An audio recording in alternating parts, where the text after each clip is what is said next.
ignora la normativa. Esto lo ha adelantado María Pelar en El Español. María Molero, ¿qué está ocurriendo? Sí, Jesús, como dices, es una información que adelanta El Español. Novedades sobre el escrito del juez Peinado contra Bolaños. El fiscal dice que está literalmente plagado de conjeturas, errores e ignora la normativa. Y además, el fiscal da un paso más. Pide al Supremo que archive la exposición elevada contra el ministro porque está basada, atención, en las exclusivas impresiones del juez Peinado y no en indicios sólidos ni datos objetivos. Es demoledor, además, el fiscal cuando alega que el juez Peinado acudió a un subterfugio, quiere decir, al citar como testigo al aforado Félix Bolaños, al ministro Félix Bolaños, es decir, recurrió a una artimaña para lograr su objetivo. Literalmente dice eso el fiscal sobre este escrito del juez Peinado. Bueno, pues aquí está un planteamiento de cómo también, en cierta forma, la legislatura se está jugando en los tribunales. No, lo que es completamente inaudito es que la Sala o el Consejo General del Poder Judicial no le haya parado ya definitivamente los pies a este señor. ¿A quién? O sea, al juez Peinado. El juez Peinado lleva 1 año y medio instruyendo una causa en la que no ha concretado absolutamente ningún indicio. Ha ido a tomar declaración al presidente del Gobierno como testigo, sabiendo perfectamente... Perdón, termino enseguida. Sabiendo perfectamente que un testigo que es esposo de una imputada no puede declarar en contra o tiene derecho a no declarar en contra. Ha humillado al ministro de Justicia y ministro de la Presidencia allí, haciéndose poner una tarima, entrando en coche oficial. Es tan impresentable lo que está haciendo este señor que yo no entiendo, claro, me estoy arriesgando a que me manden a una patrulla de la Guardia Civil, pero no entiendo cómo alguien no le para los pies. Pero señor, pero que para usted no puede. Quiero decir, estamos hablando que es un poder judicial que hasta donde sabemos es... El Poder Judicial es un juez que no está bien. En teoría los poderes están separados en este país. Sí, claro, pero los jueces son seres angelicales. Es peligroso decir que un poder como el CNMJ, no, un poder que no, además... un juez es peligroso. Pero ¿cómo puede decir que se le pare los pies a un juez? Como se equivoca Es cualquier decir, es que el ser sistema humano. judicial funciona, es que hay un juez y decisiones judiciales que te pueden gustar más o ¿Pero qué pasa, que decisiones está judiciales que te tocado el pueden juez por la gustar mano de menos. Dios? Pero No, existen los recursos y cuando hay una sentencia se puede recurrir porque pero tenemos un sistema muy garantista. Pero si es que Pero es decir, para el dos pies, pues hay un proceso que no me gusta y ojo el principal partido político de España, eso no se puede hacer en España. ¿Sabes cómo se llama? Y es una suerte porque estamos en una democracia. Ana, ¿sabes y cómo esa se es la llama? garantía. Pues nos estamos jugando esa democracia. El principal partido político de España, ¿sabes cómo se llama? La carrera judicial. El 60% de los jueces y de las juezas están sindicados. El juez Peinado ha ampliado la petición al Tribunal Supremo para que proceda a imputar al ministro de Justicia y antiguo secretario general de la Presidencia del Gobierno, al señor Félix Bolaños.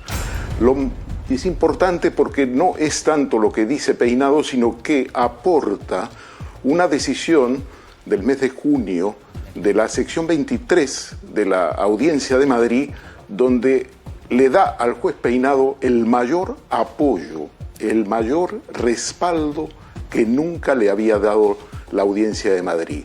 ¿Por qué?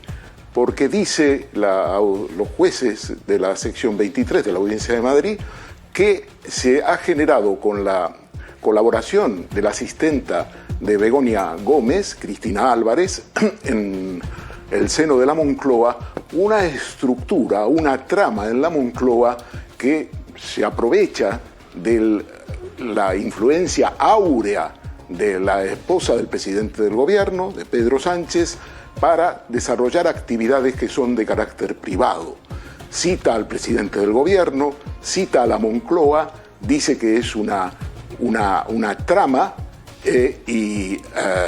realmente es un auto de un respaldo extraordinario. El juez Peinado ha considerado que este respaldo de la Audiencia de Madrid le fortalece para convencer a los magistrados del Tribunal Supremo para que sienten en el banquillo a Félix Bolaños. Yo he encontrado un error que pienso que es ciertamente garrafal, porque ellos caracterizan en el auto de la sección 23 de la audiencia, repito, que hay una estructura en la Secretaría General de la Presidencia del Gobierno, pero el problema consiste en que Cristina Álvarez no formaba parte de la Secretaría General de la Presidencia del Gobierno. No era en esa estructura en la cual se le había contratado para asistir en sus labores a Begoña Gómez. Pues contado queda. Gracias, Ernesto Ecácer, por acercarnos esto. Entre tanto, claro... Que de verdad no es ser dogmático, es que hace falta no tener ojos en la cara para no ver lo que está pasando. Todos estos bulos cojean del mismo lado y perjudican al mismo bloque. Las decisiones de jueces como Peinado cojean del mismo lado y perjudican al mismo bloque. Un juez que abre diligencias que basándose en una denuncia de manos limpias con recortes de periódico, que es un criterio prohibido por el Supremo, al que la audiencia provincial le tiene que corregir tres veces, por retorcer argumentos de testigos que no han dicho lo que él dice que han dicho. Un señor que se ha dedicado a olvidarse, en el caso de Almeida, por ejemplo, y se le han pasado los plazos cuando ya no se va a poder instruir la causa contra Almeida de manera oportuna porque se ha olvidado de los plazos de la instrucción. Vemos cómo permanentemente se filtran informes de la UCO que perjudican sistemáticamente al mismo lado. Hombre, mira, no me contéis películas. O sea, estás diciendo que hay lawfare y que ciertos jueces prevarican. Bueno, pues a la justicia, precisamente. No, si es que hemos puesto una queja. Bueno, pues muy es que hemos puesto una queja es que ese es el Consejo camino. General del Vamos a ver, lo que no puede ser, como decía esto. Luis antes, que es un discurso muy grave el suyo anteriormente, el partido político más importante de España son los jueces. Es una metáfora. Pero qué respeto, qué 60% qué respeto al Estado de Derecho es ese, Luis. Qué respeto al Estado de Derecho. Mira, el juez Peinado ha sido supervisado y le han acotado algunas cosas por la Audiencia Provincial de Madrid, formada por 3 magistrados. Bueno, por cierto, y este es el argumento, pero es que además hay noticia de última hora en los tribunales, porque el juez Peinado vuelve a cargar contra Félix Bolaños.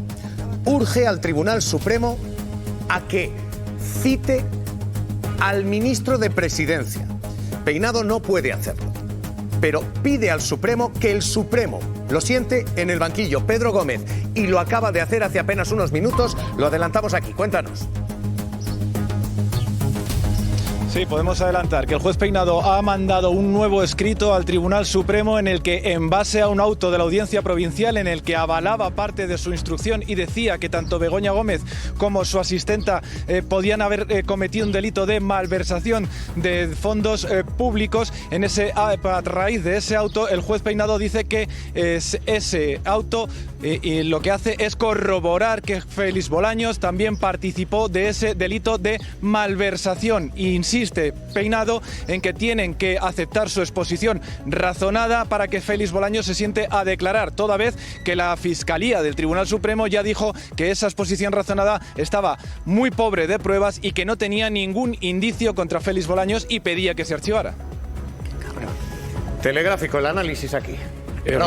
R y un nuevo motivo de convulsión dentro de la comunidad jurídica más seria de este país. Hay 3 opciones del Tribunal Supremo que lo acepte, que dicen que es absolutamente, por lo que yo he podido tantear en el Supremo, que es absolutamente improbable, y luego están las otras 2, o que lo archive, lo cual sería un varapalo para el juez Peinado, o que se le devuelva para que siga investigando, pero parece que no se va a atender bajo ninguna circunstancia la petición de que se impute a Bolaños como pide el juez Peinado. Bueno, pues todo esto es lo que tenemos, e insisto, lo han escuchado aquí, el abogado, la defensa de Santos Cerdán habla. Y el último movimiento en el tribunal. Adelantamos aquí y hoy escuchamos aquí por primera vez a quienes defienden a Santos Cerdán. Benet Salellas, abogado de Cerdán. ¿Qué tal? Muy buenos días, bienvenido a Televisión Española. Hola, buenos días. Señor Salellas, déjeme que le pregunte primero cómo está Santos Cerdán, cómo usted le ha visitado en la cárcel, cuál es su estado, cómo está. Está bien, está dentro de las circunstancias y de lo que cabe. Ayer por la tarde estuve con él, nos dimos cuenta que ya hacía una semana que estaba en prisión y él ha ido asumiendo esta situación. Es una persona muy de base, digamos, ¿no? Muy llana, y allí en la cárcel pues se ha relacionado bien con todo el mundo y está pues pasando este tiempo lo mejor que puede. ¿Ha visto usted las pruebas? Hemos leído su defensa, su escrito, y usted sostiene que esto es un montaje político, pero las pruebas y las grabaciones de la UCO apuntan en otra dirección, señor Salellas. Bueno, yo no igual no simplificaría tanto la que es nuestra estrategia de defensa. La semana pasada presentamos un escrito de apelación que eran 20 páginas con argumentación sobre el caso, y digamos que lo que venimos a plantear es que se han juntado varios elementos en un relato, ¿no?, de empresas, adjudicaciones, mordidas, pero que cuando vamos al detalle a intentar saber, bueno, qué empresas, con qué adjudicaciones y con qué mordidas, pues luego parece que se desvanece, ¿no? Y que ese relato pues ya no aguanta lo que es la documentación que realmente existe en la causa y la propia cronología de los hechos, ¿no? Ahí es donde nosotros hemos empezado a decir que igual no es tanto lo que se ha venido diciendo por parte de la UCO, sino que al final pues las famosas adjudicaciones fueron a unas UTE en las que sí intervino Acciona, pero no intervino Servinavar, y por lo tanto todo ese debate alrededor de la empresa de Servinavar pues igual no era tan claro, ¿no?, y tan contundente y concluyente como plantean los investigadores. Ese es el punto en el que nosotros ponemos el énfasis. Pero, ¿para qué se guarda una escritura? Hay un acuerdo de Servinavar de 2016 que le otorgaría, si esto se eleva a registro público, la propiedad a Santos Cerdán. ¿Para qué se guarda 10 años esa escritura si Santos Cerdán no quiere recuperar esa empresa o capitalizar esa empresa tarde o temprano?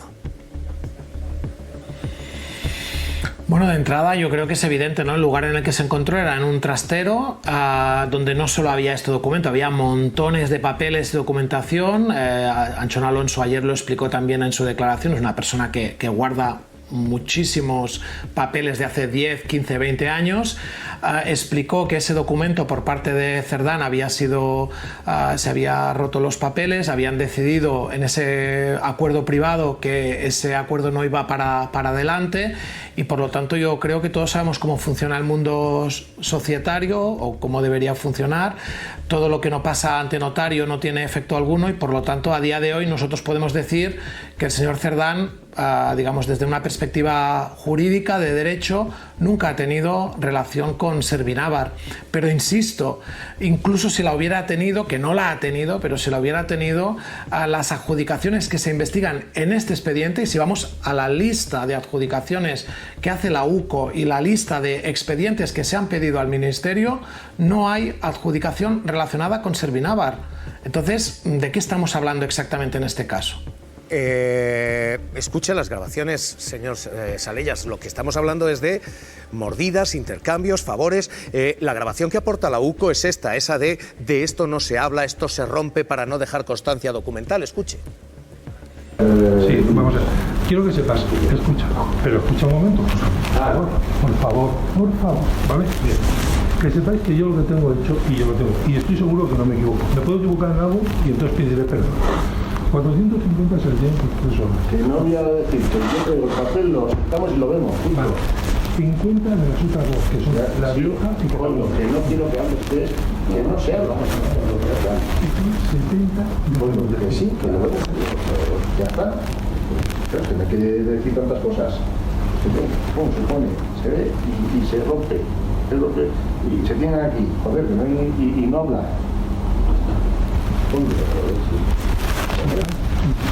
Vale, pues ya está. Se ve y se rompe. ¿Qué significa esto si no es esto un reparto de mordidas? Abogado. Bueno, yo de entrada me va a permitir que le conteste a dos niveles, ¿no? Por un lado, que más allá de lo que digan unas grabaciones, siempre es imprescindible que todo esto se pueda identificar, detallar con contratos concretos, adjudicaciones concretas y cantidades concretas, porque si no, digamos que es un relato, ¿no? Como decimos, pero luego a nivel penal la hipótesis acusatoria va a naufragar. Y luego, por otro lado, que hablamos de unos audios que estamos analizando, estamos estudiando. El señor Cerdán explicó en su declaración que él no podía recordar exactamente, ¿no?, lo que había hablado en el 2019, en el 2020, pero que estaba seguro que él no había tenido conversaciones de esa naturaleza o, digamos, del significado, ¿no?, que aquí se viene planteando. Y por lo tanto, la duda que se nos plantea es intentar saber este material, por qué se ha generado, quién lo ha generado.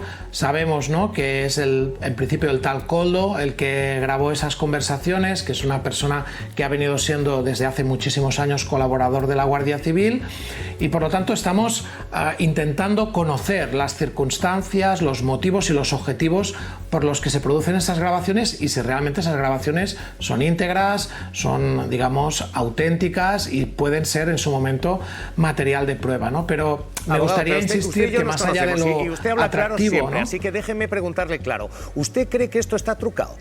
Dígame. ¿Usted cree que esto es un trucaje? Bueno, yo no tengo elementos para... O sea, me gusta ser riguroso porque ese es mi papel en el procedimiento y tenemos a varios peritos trabajando en estas grabaciones. Tenemos que acceder, todavía no hemos podido acceder a las grabaciones originales y a partir de ahí iremos viendo, ¿no?, con qué sistema se han grabado realmente, si había o no alguien que dirigía estas grabaciones y intentar entender, ¿no?, por qué aparecen en este momento, de qué forma, y a partir de ahí aclarar, ¿no?, la naturaleza real de esta investigación. Abogado Salellas, lo siguiente que se va a mirar es el patrimonio de Santos Cerdán. Santos Cerdán estaba muy tranquilo diciendo no hay nada antes del primer informe de la UCO. ¿Tienen ustedes garantías de que no hay un enriquecimiento personal, de que no hay dinero en cuentas extranjeras, en cuentas ocultas? Bueno, yo creo que durante todas estas semanas, ¿no?, se ha intentado a través del periodismo también, ¿no?, preguntar a gente del entorno de Cerdán, tanto en Madrid como en Navarra. Todo el mundo, ¿no?, ha concluido que es una familia que lleva un ritmo de vida absolutamente normal, que no tienen, digamos, más propiedades que las que tenían cuando entraron en política, que es la casa con una hipoteca en la que viven en Milagro, y que realmente en las cuentas pues hay las cantidades que hay en sus cuentas bancarias que aparecen también reflejadas en sus declaraciones en el Congreso de los Diputados, ¿no?, en el momento de entrar y de salir como diputado. A mí lo que me parece que es propio de un procedimiento que funcione por el principio de presunción de inocencia es que aquello que no esté pues no se puede presumir en contra del investigado, ¿no? A día de hoy no tenemos ni propiedades, ni cuentas bancarias, ni nada que aparezca como patrimonio oculto del señor Cerdán, que haya aparecido después de todas esas semanas de investigación por parte de un cuerpo de élite como es la UCO. Y yo creo que debemos empezar a interrogarnos si quizá no va a aparecer ese patrimonio oculto y entonces si este señor no ha ganado nada, no ha enriquecido, no ha robado nada, por decirlo así, pues igual habrá que empezar, ¿no?, a recoger a todo lo que se ha dicho y a replantear la que es la tesis acusatoria. Pero el magistrado no dice algo, dice literalmente 5.370.000. Dice literalmente una cifra y dice sí, pero esto es dinero oculto, porque esto es lo que dice el juez. Sí, pero si usted lee toda la resolución, usted sabe cómo llega a esta cantidad el juez, ¿no? El juez dice, 1% si contamos que lo mínimo sería un 1% del total que se adjudicó a Acciona, pues esta sería la cantidad. Pero, insisto, ese número no aparece de cuentas del señor Cerdán, de transferencias del señor Cerdán, el patrimonio oculto del señor Cerdán, no aparece nada objetivamente. Es un cálculo especulativo que hace el magistrado instructor. Pues si esa especulación no tiene soporte documental o probatorio, es eso, una especulación. Abogado, dos preguntas más. La primera, ¿van ustedes a coordinar defensa con José Luis Ábalos, Koldo García? Los tres están acusados en lo que el gobierno describe como un triángulo tóxico. ¿Mantienen ustedes contactos? ¿Van ustedes a coordinar defensas? A ver, las defensas al final en el procedimiento yo creo que casi es obligación siempre, ¿no?, a explorar todas las vías de colaboración y de trabajo conjunto. Al menos yo, eso para mí es un principio básico del derecho a la defensa. Lo que sí que hay que tener claro es que si hay investigados que lo que hacen es, en lugar de defenderse por el motivo que sea, legítimamente van a buscar acuerdos con la Fiscalía para un reconocimiento de hechos, rebaja de pena, etcétera, pues en ese momento las defensas que sí que vamos a defendernos hasta las últimas consecuencias, la coordinación es algo difícil, ¿vale? Pero me parece que estamos en un punto donde todavía esto no está totalmente decidido y por lo tanto hay que ver hasta dónde llegamos. Yo insisto que nosotros nos vamos a defender siempre y hasta el final. La última. ¿Ha hablado usted con su cliente de un pacto, de posibilidad de algún acuerdo con Fiscalía? No hemos hablado de esta posibilidad porque sería contradictorio con el planteamiento que venimos haciendo desde el primer momento y por el que yo entré en el caso, que es el de defender la absoluta inocencia del señor Santos Cerdán. Quien no acepta ningún hecho delictivo, quien no se reconoce culpable de nada, es imposible que plantee una estrategia de acuerdo con la Fiscalía. Es ir en contra de sus propios actos, de sus propias ideas y de su propia inocencia. Déjeme que se lo pregunte de otra manera. ¿Está fuerte Santos Cerdán como para aguantar en la cárcel? ¿Qué estado de ánimo tiene? Está fuerte, está tranquilo y yo le digo una cosa, quien está, digamos, tranquilo con su propia conciencia tiene capacidad para aguantar mucho, porque sabe que es una cuestión de tiempo que se acabe demostrando la inocencia, algo que en principio en un Estado de Derecho no debería ocurrir, porque lo que hay que demostrar es la culpabilidad, aunque en este caso parece que la cuestión de las presunciones pues va por barrios. Abogado Benet Salellas, le agradezco de verdad que dé la cara, le agradezco de verdad que haya estado con nosotros y le agradezco de verdad que se someta a este juicio periodístico aquí. Gracias, cuídese y un abrazo muy fuerte. Es la versión de Santos Cerdán, esta es la versión de la defensa de Santos Cerdán. Pido lectura. Pues yo creo que tiene mucha razón en lo que dice, ya ves. En términos jurídicos, desde luego es impecable. Ya lo he dicho alguna otra vez, la presencia de este abogado defendiendo a Santos Cerdán nos lleva a pensar que cree absolutamente en la inocencia. Porque es así, porque él siempre actúa de esta manera.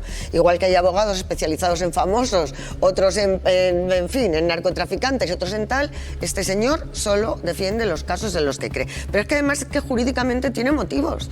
Mira, aquel contrato que tú le preguntabas con mucho criterio que por qué no se había elevado a público, bueno, es que peor que eso, es que ni siquiera se perfeccionó, porque una compraventa se perfecciona con el pago y que sepamos hasta ahora no hubo pago. Si yo ahora mismo os vendo este vaso y no me lo pagáis, por más que lo pongamos por escrito y lo firmemos, no se ha perfeccionado. El vaso sigue siendo mío. Por tanto, si no existe el pago, no existe el contrato. Y luego es verdad, aquí la clave de las claves es que sí, hay una pistola humeante porque hay unas grabaciones que pueden ser verdaderas o no, que todavía no lo ha autentificado nadie, ni siquiera la UCO, ni el juzgado, ni nadie más.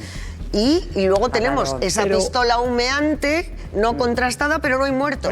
¿Dónde está el dinero? Te quiero decir que Alberto, jurídicamente intentando decir algo en algún momento. Alberto, venga, vamos y os doy la palabra. Tenemos una novedad más en el Supremo. Yo creo que obviamente el abogado tiene que ponerse en la posición en la que está, pero creo que su relato tiene algunas lagunas. Lo de la grabación, que si procede, que si no procede, que si es correcta o no es correcta, bueno, me parece una estrategia de defensa que está bien, pero lo dice lo que se escucha ahí, lo dice Cerdán o no, es que de eso no dice nada. Pues de eso es que no dice que es mentira lo que dice. Claro. Eso es lo que hay que ver.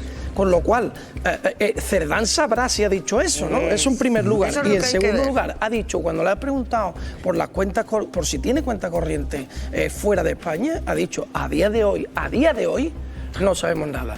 A día de hoy, Javier Aroca, Marta, a mí lo que me parece es que si, según lo último que acaba de decir Alberto, a mí lo que me parece es que el abogado está siendo más serio que el juez. Hombre. a la hora de hacer aseveraciones de esta naturaleza. Pero diré claro, creo que el abogado, por cierto, enhorabuena al señor que se le ha ocurrido contratarlo, pero creo que es una excelente jurista que todos nos gustaría tener a nuestro lado en caso de dificultad. Yo no digo, perdón, por aclarar una cosa muy importante, yo no digo que el abogado tenga lagunas, digo que el relato tiene lagunas. Bueno, vale. Que no es lo mismo. Que nos movemos, que hay novedades en el Supremo. Hay dos cosas muy importantes que impugnan fundamentalmente a los tribunales mediáticos. El señor Cerdán no está en la cárcel ni para presionarlos para que cante. Hablemos en términos de Lampa. O sea, no va a haber pacto. Habrá otros pactos. Pero este señor... Por posible riesgo de fuga o destrucción de pruebas. Este señor ya ha dicho contra la opinión dominante de los tribunales mediáticos que él no va a cantar, que está absolutamente convencido de su inocencia y por tanto no va a pactar. Y después, termino. No hay coimas. No hay sociedad tal como se ha aseverado en la propia resolución del auto de prisión. No hay dinero, no hay nada. Entonces, ¿en qué consiste el caso? Está desmoronado absolutamente. Esas grabaciones se puede decir que son María José Landaburu, Marta Gómez Montero. Empiezo. Periodismo. Ha dado dos noticias importantísimas aquí en Mañaneros. Va a aguantar mucho, es decir, no tiene ninguna intención de llegar a un pacto con la Fiscalía. Titular va a aguantar mucho y ha dado otra noticia que lo sabíamos pero no lo habíamos oído de su propia voz. Él no viene a decir que estén manipuladas, él donde pone el acento es que Koldo trabajaba para la Guardia Civil. Eso traducido es que le tendieron una trampa. Inducidas. Y luego efectivamente que le tendieron. Luego no olvidemos solo dos cosas muy rápidas porque estoy hablando poquísimo. El patrimonio de primero de corrupción no lo tienes a la vista, lo tienes en otros países. Digo eventualmente hay que demostrarlo. Y luego otra cosa, este señor no está en la cárcel para que presionarle, etcétera, está porque lo decide el juez con el acuerdo de la Fiscalía, Anticorrupción. Mi frase que es una. Marta, hasta tal punto estoy de acuerdo con Javier en que está siendo más serio el que el juez, que este señor está en la cárcel y los que le corrompieron, que declararon ayer, no. Bueno, todo lo que tenemos es ellos no se pueden llamar, que son los de la pasta. En exclusiva.